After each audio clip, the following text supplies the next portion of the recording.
Good morning, my dudes. I hope y'all are having an amazing week. The weather is beautiful here now. Finally, it's like 80 degrees, perfectly sunny. I'm feeling good, and I'm just really excited to finally be kicking this season off. This is the best time of the year for sure. Just like always, when the nice weather finally rolls around, we got a lot of stuff to do because we got a lot of projects, as always. Things to do to that car, and actually not things to do to these cars, but we got things to do on the daily as well, and that's what we're gonna be working on today. Possibly gonna have some big changes happening in this video. I'm not sure where it's gonna go yet, but what I do know is I have these tires here that have been sitting here for I don't even know how long now, quite a little while, and they need to go on the daily. The current tires are pretty worn, and actually I just noticed a couple days ago that this one is flat, and I don't know why or what decided to protrude itself into my tire, but this car has not really been driven. I've just been waiting because I ordered new sway bar end links and they ended up getting like back ordered or something, and they took forever to get here, but they finally came in the mail just the other day, so we're gonna be installing them because, as you guys know, when I took this thing off-roading, one of my sway bar end links was a little bit stripped, and the off-roading was a little bit too much for it, and it completely stripped and fell out. So, oh god, here we go.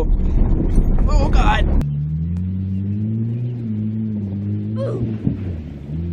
It came apart completely.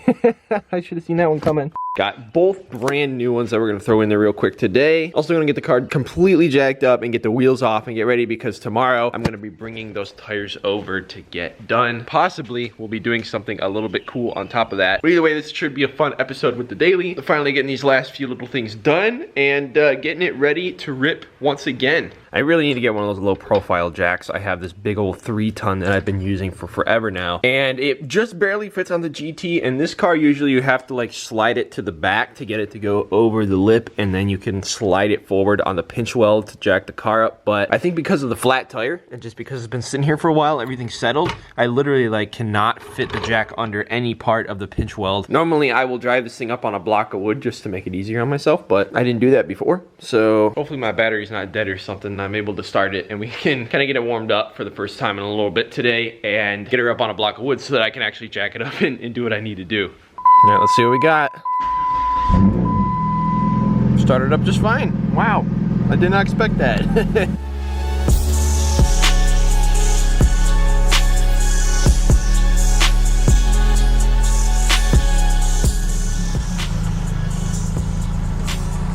Okay, now we should be able to fit our jack under there.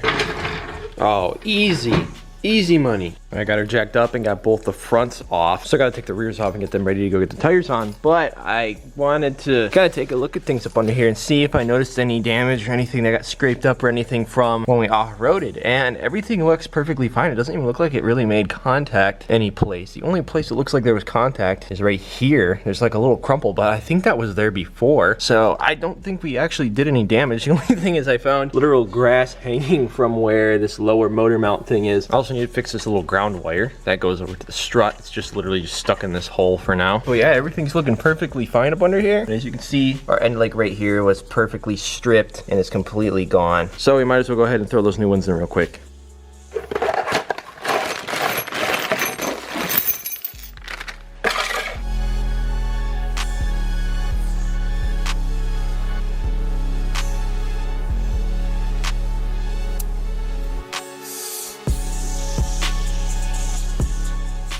So something I noticed about these AC Delco links is that they are definitely the tightest bushings that I've ever worked with, which is a good thing. End links do have a torque spec, which on these cars is 21 foot-pounds according to the internet, and I highly recommend using that. It's a lot easier to spin them on with an impact, but I like to tighten them by hand because they are very easy to strip, as we have found out. So there you go, there's sway bar end link tips with Jimmy. They're all good to go. I really want to drive the car and see if I notice any sort of difference, but obviously we can't because we have that flat tire and we need to get that all taken care of first. So it looks like we gotta wait till tomorrow to get them tires on and finally drive this thing. Tomorrow for sure.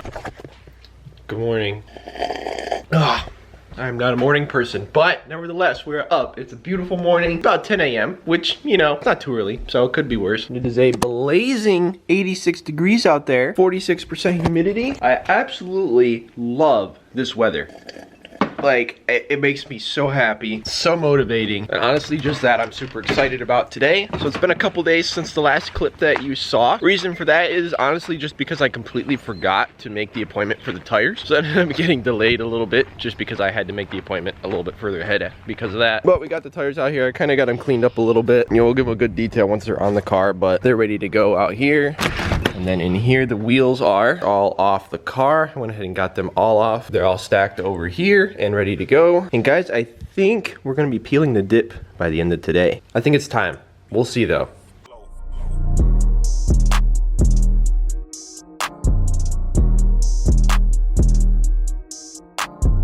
All right, boys, we loaded up with all the tires. And I stole the Escape to do this job. So you don't want to get all sweaty in my car because it has no air, right? That's right. Yeah, that's why we stole Mom's car. Shh, don't tell Mom.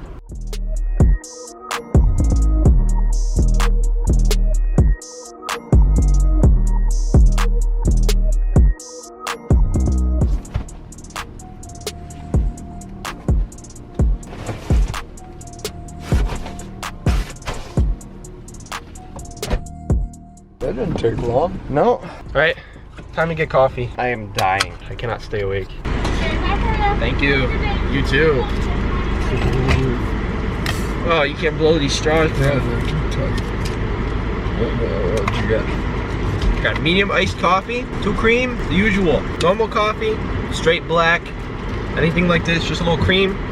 And I just drink it up, man. It tastes like motor oil, and I love it.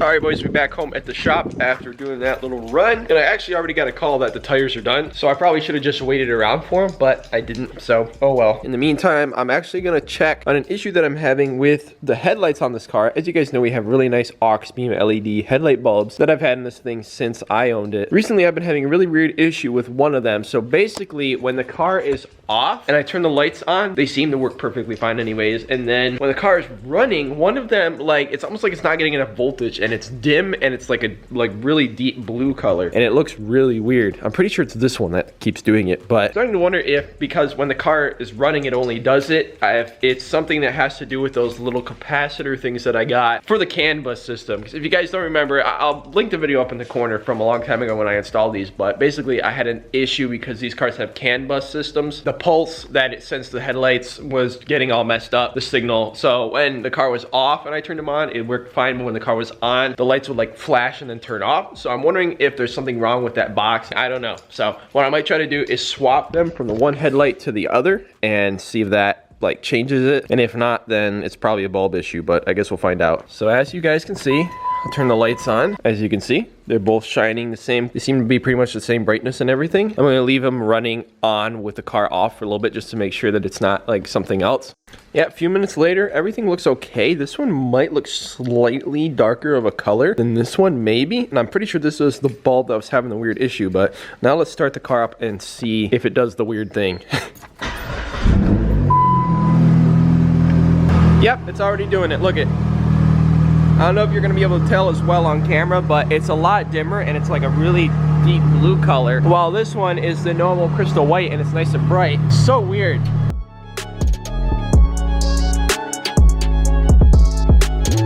All right, got them swapped over. The first thing I noticed though is that the one connector on this bulb is super corroded. As you can see, it's all rusted and it looks like crap. And the connector was actually super corroded too on our little anti-flicker device that's now over here. And I literally, like, I don't even have the plug fully plugged in because I had to jiggle it and get it in just the right position to even get the bulb to turn on. We might just need new bulbs and new capacitors all together, which kind of sucks, but let's go ahead and turn this thing on. And sure enough, that's the bulb that turned blue yet again. That is so weird. Super blue. So it looks like our bulbs are indeed shot. It does kind of suck, but you know, it is what it is. The way they're positioned and everything, they're subject to a lot of corrosion and probably moisture and stuff like that. And just judging by the corrosion on that one, you know, they could have been better protected. So whatever I put back in there, I will be sure that it is better protected. At least I got plenty of spare bulbs in my one cabinet over there, so I can throw some normal bulbs in there for the time being. RIP to the aux beam bulbs. You were good while you lasted, and you probably would have lasted a lot longer if I was a little bit careful about installing you.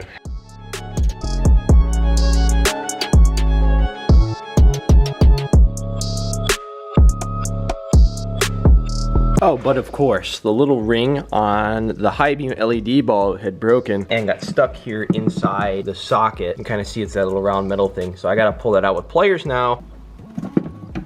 There we go. There it goes. There's a little ring that was in our way.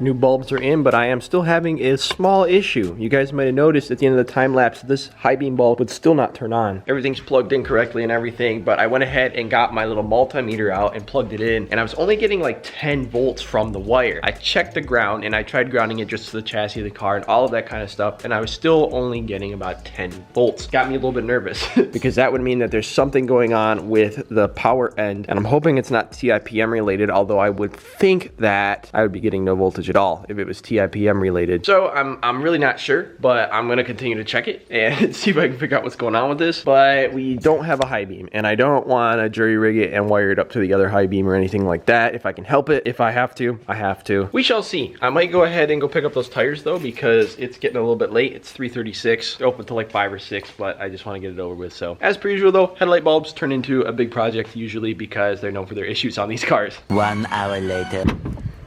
All right. We came home with half of what we left with. Got the old Hancooks mounted and balanced, and new valve stems and everything as well. All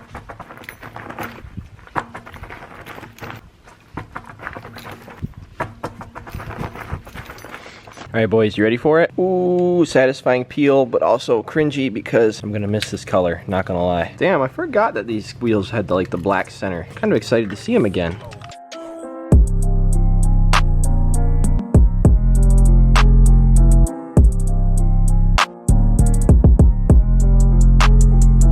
Oh man, here they are. I haven't seen them like this in quite a while, and I'm reminded of just how bad a condition actually these wheels were in as far as, you know, the finish is concerned. They're perfectly fine, but they just don't look the best. They need some cleaning up if they were to stay like this for sure. Back in the day when my family owned this car, they actually hit a major pothole on one of these back roads, and it bent one of the stock touring wheels on this car. So I found these for them on Craigslist and threw them on for them, and of course I was really excited because it looked really nice compared to the stock touring wheels. So later on when I bought the car, I wanted to do something a little different and I wanted to make them look a little nicer, so I went ahead and dipped them. My original plan was I wanted to dip the wheels some sort of white, but then I changed my mind when I saw the burnt copper, and I decided to see how it would look on the red car. And if I was really not a fan of how the red and the burnt copper looked together, I was planning to wrap or dip this car like a white color, maybe with a flake in it or something like that. That was the original plan for the daily cruiser build, but I just love the way that the red and the copper contrasted, and I felt really no need to change the color of the car, and I just kind of lost focus in that, and I never ended up doing it. But like I said, the original plan was I wanted to try some sort of white wheel. I kind of have a thing for white wheels. I always think they look so cool, but I've never actually had a set myself. So the other day while I was out and about, I found this Rust-Oleum vinyl wrap stuff, but this is a gloss white, and I decided, you know what? I've been thinking about peeling the dip off of these wheels anyways because it was getting a little beat, and I just felt like it was time.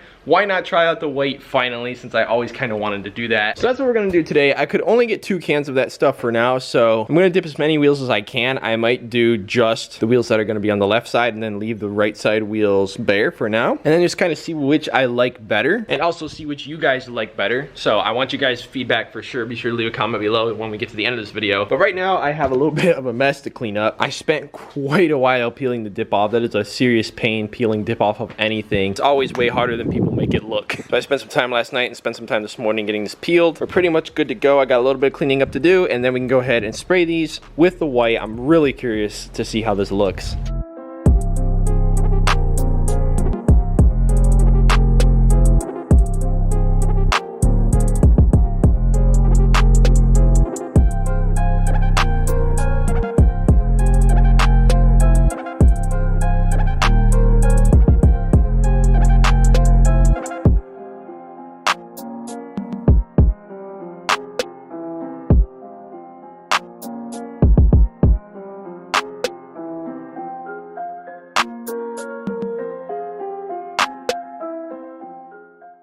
All right, guys, let the wheels cure overnight. They're actually looking really, really good. Only problem was, as you guys saw, I used tire shine on the tires, and then I didn't worry about overspray, but the overspray didn't come off very easily. The tire shine didn't help like I had hoped, so I actually just had them out here now that they're fully cured and got the power washer out. And with some elbow grease and some chemicals and some pressure washing, I was able to get most of the dip off. There's still a little bit left around that will get cleaned up, but it didn't come off very easily, so, you know, live and learn. Now I know that I gotta be careful about masking because you never know. Now that we got that cleaned up, we're gonna go ahead and throw the wheels on the car. It's a little bit rainy out, the weather is not the best, but at least we'll be able to get a shot of the one side of the car with the weight and the one side with the normal wheel, the wheel without any dip, and we can kind of get an idea of what we like better, and just some fun we can kind of do for the end of this video.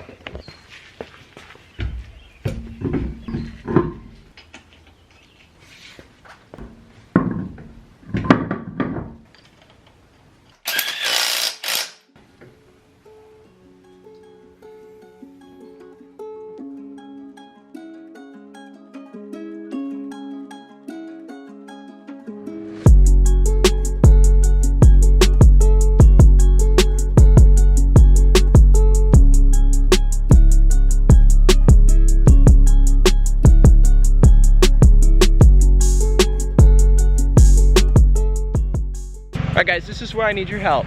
White wheels, or do you like the original wheel look a little bit better? Honestly, like, you know, as cool as the originals were, and as much as I like that too, and how there's like the shadow inside and they're silver, they're clean, they blend in a little bit more. These white wheels are obnoxious in the best way possible, and I'm in love with it. It works better than I thought, and it actually does work really well with the red. I had a feeling it would, but I wasn't sure. I was kind of on the fence, especially once we started dipping them. I was like, I really hope this turns out okay, but oh my god, that is sick. You guys let me know what you think down below, but that's where we're gonna wrap it up for this little update on the daily. Everything is pretty much buttoned up on this car. There's just a few little things that we got to figure out. We do have to figure out our high beam issue on the one side and do a few things, but the thing's all buttoned up for the most part, and it's running really well right now. All of our issues that we dealt with before, like where we were having a lot of oil in the intake, it seems to have diminished greatly. Nothing abnormal now, and I think the PCV valve was the reason for that, which we fixed before. So everything's coming together. We might have a couple small things to do, but it's honestly making me sad that I've even been thinking of selling it now that I've been looking at these white wheels for a little bit. Funny how something little like that will completely change your perspective on a car, but we'll see. We might have different plans for not only the channel, but for this car that involve it leaving the fleet at some point in the future. I'm really not sure where everything's gonna go right now. We've got a few things to do first before we shift our focus to that, but let's just say I've had some ideas for some changes, and I'm really liking them, and I think it's the way that we're gonna end up going with my vehicle situation here and for the cars and the projects on the channel. I think you guys will really enjoy what we have up our sleeve, so be sure to stay tuned. As always, if you haven't already, hit the subscribe button down below and the notification bell next to it so you can stay up to date with whatever happens here on the channel. Also follow us on Instagram to stay up to date on little stuff. I share sneak peeks of stuff like this ahead of time, and we just have a lot of fun. I interact with you guys more on the gram, and when we hit 1,000 followers, I want to do something cool, so be sure to follow us over there. And I guess that's it for now, guys. Video coming, a really awesome video I'm actually planning to film in a couple days here with the PTGT. There's tons of good stuff to come, so be sure to stay tuned. Again, guys, thank you so much for watching, and thank you so much for the support. I love you all so much. You rock. God bless, and I will see you in the next one. Peace out.